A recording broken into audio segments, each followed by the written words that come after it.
to the wall. Let's take you straight to Karin, who has been following today's events for us in Pretoria. Karin, what an incredible day, completely gripping, but some of the details we saw really horrific. Well, it was indeed, Lucy, because the court had really not been expecting what Gerrie Nel did with the use of a video of Oscar Pistorius firing shots at a shooting range and then showing a bullet, a certain type of a bullet called a zombie killer, hitting a watermelon, a very dangerous kind of bullet. Oscar Pistorius gleefully telling the person videoing it's softer than brains as this bullet hit the watermelon and the watermelon exploded. So Gerrie Nel, very soon into the evidence and the cross-examination, made a direct parallel between those two things. Oscar Pistorius taking pleasure in firing a bullet into a watermelon, comparing it to brains, and then showing the court straight after that, this is what you did to Reeva Steenkamp's head. Well, lady, I've taken responsibility by me waiting and not wanting to live my life, but waiting for my time on this stand to tell my story for the respect of Reeva and for myself. I've taken responsibility, but I will not look at a picture where I'm tormented by what I saw and felt that night. As I picked Reeva up, my fingers touched her head. I remember. I don't have to look at a picture. I was there. It's the same thing as the watermelon. You had it now in practice, mister. It's softer than brains. I think that is extremely unfair to say that is the same thing as a watermelon. I think it's uncalled for. I see no basis for that. I'll rephrase. It had the same effect as your watermelon.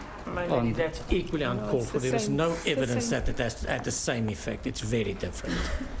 It's unfair, it's not relevant, and it's unfair questioning.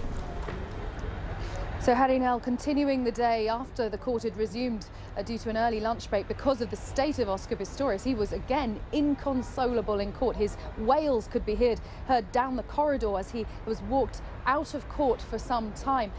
Gerrie Nel resumed for the afternoon with the questioning, talking about the intricacies of the bedroom layout that night, where Oscar Pistorius had moved fans or a fan to from the balcony, and how that differed from his own witness statement that he'd given, his statement for a bail application a year ago. And what Gerrie Nel was trying to do all along was drive a wedge between what Oscar Pistorius has said in the past and what he is telling the court now, saying that he's been influenced by the prosecution witnesses, that he's trying to fit his version now to theirs and give a satisfactory answer. So once the intricacies of the fans and the balcony and even the plugs were being discussed, Gerrie Nel went on the attack again, making the point, in his view, that Oscar Pistorius was full of inconsistencies and capable of lying to court. It ended up with a very tough line of questioning, asking Oscar Pistorius why he was getting so upset.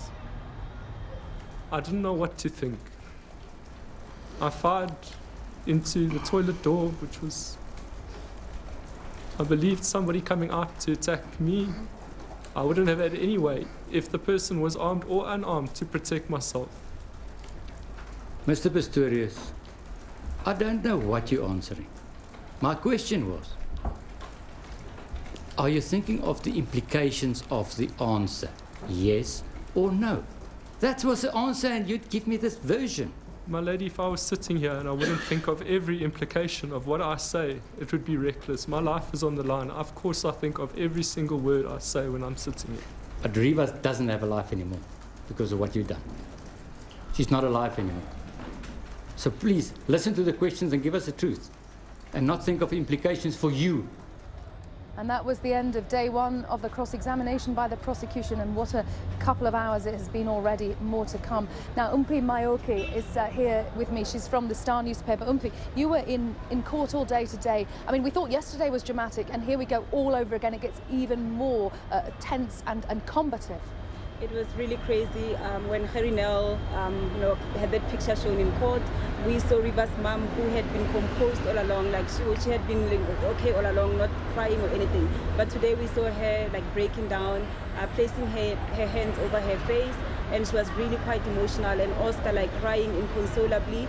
His sister and family members running off to him to console him.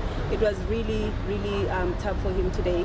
Gerrie Nel, asking him to look at the picture, to say, look at it, look at what you did, and he wouldn't look at the picture, saying that I was there, I carried her, and I touched her head. So I know, I looked at the picture, so I won't look at it now.